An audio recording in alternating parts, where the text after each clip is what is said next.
Hey guys, today we're going to go over a free and simple to use DeFi portfolio tracker. It can track all of your crypto tokens from several wallets, including all of your NFTs on any network. If that sounds like something you're interested in, make sure you smash that thumbs up button and stick around to the end of the video. Alright, so when I first started in crypto a few years back, I would just create a wallet, send some funds there and just go from there. And then sometimes I'd create another wallet, I'd create an exchange account, and etc. I used to just store the private keys on my computer or maybe write them down in my phone or something similar, and all of it just got lost in time. And as the time's gone on, I probably lost about 50% of those tokens that I purchased back then just by either forgetting the private key, losing the private key, forgetting my password, or just genuinely forgetting an account that I've created on one of the many exchanges. So today I'm going to show you Zapper.Fi. It's actually a tool that can be used to manage all of your DeFi tokens as well as all of your NFTs on several exchanges. So not only does Zapper.Fi display your tokens that you have as well as the value of them, it has a few different other features built in as well. It has bridge compatibility, so it can bridge tokens between separate networks. For example, swapping Bitcoin from the Polygon network to the Avalanche network, or from the Ethereum network to the Binance Smart Chain network. And then number two, it has a swap feature. So if you're on the Polygon network or the Ethereum network and you want to swap some Ethereum for a token called Sushi, you can do that straight through the Zapper.Fi interface, and it actually scans a bunch of decentralized exchanges to ensure that you're getting the best price. And thirdly, it has an address book. So what you can do is you can save your wallet, and if you have multiple wallets, you can save all of them and track them in one single portfolio, or you can even add other portfolios of other investors and people that you follow on social media or something, and track all of their wallet history as well and what tokens they're storing and holding. Also, with Zapper.Fi, you actually get the option to connect your MetaMask wallet, or to just copy your address and then paste it in there and search for that information. So then you don't have to connect your wallet to this protocol, giving another step and another layer of security added to your wallet, so it's not at risk.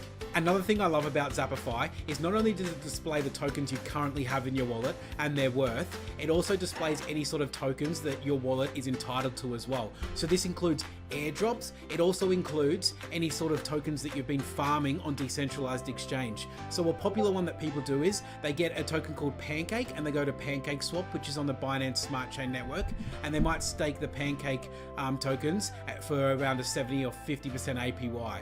And what it does is every day or every hour you can collect those amounts of tokens and sell them or do whatever you like with them. And what this does is it shows you in a real time on how much tokens you are owed from each of those protocols. If you want to know more about farming tokens on decentralized exchanges, check out one of my videos as well. Alright, let's head on over to the computer and have a quick look at some of these functionalities that are available on Zapper.Fi. Alright guys, here we are on the computer. So what you want to first go do is head to Zapper.Fi. The link will be in the description. And it gives you two options here. You can either connect your MetaMask wallet or any other wallet that you have, or you can paste your wallet address into the top here. Today we're going to paste my wallet address into the top section here. Alright, so I paste my wallet address here. My wallet populates up the top there.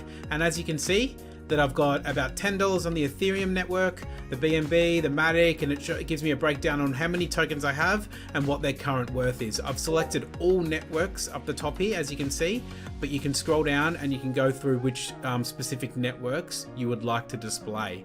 Another tab here is NFTs.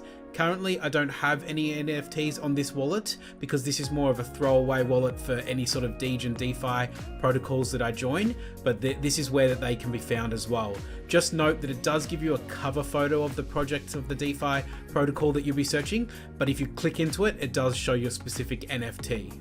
Next, let's head over to the swap function.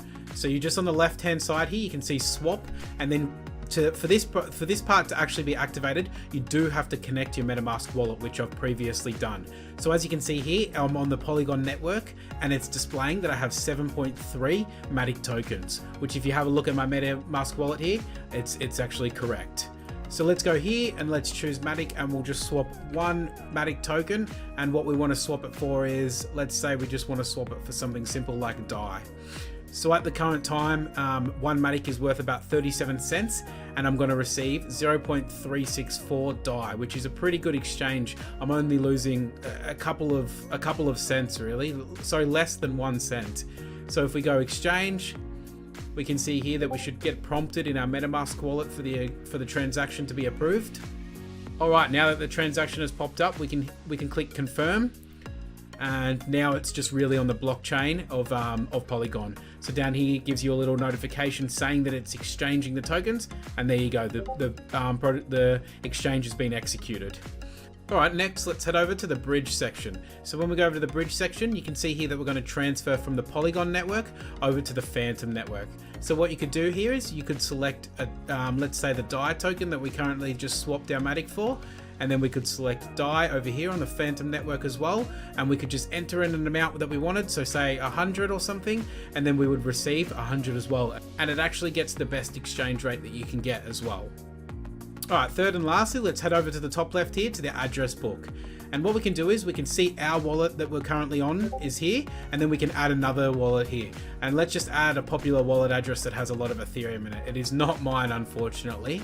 And it gives you two options. You can either follow it or you can add it to your address book. So for now, let's just add it to our address book, all right? And then let's just give this a little refresh, and now you can see that it's been added to our bundles. So up here we can go create bundle. We can select our address that we're currently on and the new address that we've got here, and we'll call it test bundle. Sorry, up here we'll call it test bundle up here, and we'll save that. Now you can see that we have one current bundle. What could be great for this is if, say that you have two wallets, one for minting NFTs and then one for storing them offline, or one wallet for signing up to new DeFi protocols that you're a little bit worried because they're a bit degen, and then one for storing the other ones as well, just so you can get a really good grasp on how much money and how many tokens you have in each of your wallets. So let's just have a quick look at this test wallet here. And then let's wait for the net worth to load. And as you can see here, this other net wallet has about $2 billion worth of Ethereum in it, which is not mine, and then a couple of other tokens as well. But it actually displays both of the wallets, so both of the total amount. So down here you can see that it's got my 36 cents that we traded in DAI earlier on the Matic network, which is up in the top left there. You can see the purple Polygon sign, and then also the Ethereum and so on. One more little tip, guys. Down here you can see that it's actually got a dark and light mode. Obviously I prefer the dark mode. I don't know about you guys. Let me know in the comments. Alright, and that pretty much sums up the Zapper.Fi interface, guys. Alright guys, now that you know everything about Zapper.Fi and you've seen a real life example, make sure you go out there and try it for yourself. If you enjoyed the video, make sure you smash that thumbs up button, leave a comment below, and also subscribe. As always, thanks for watching Sheldon Cook Tech.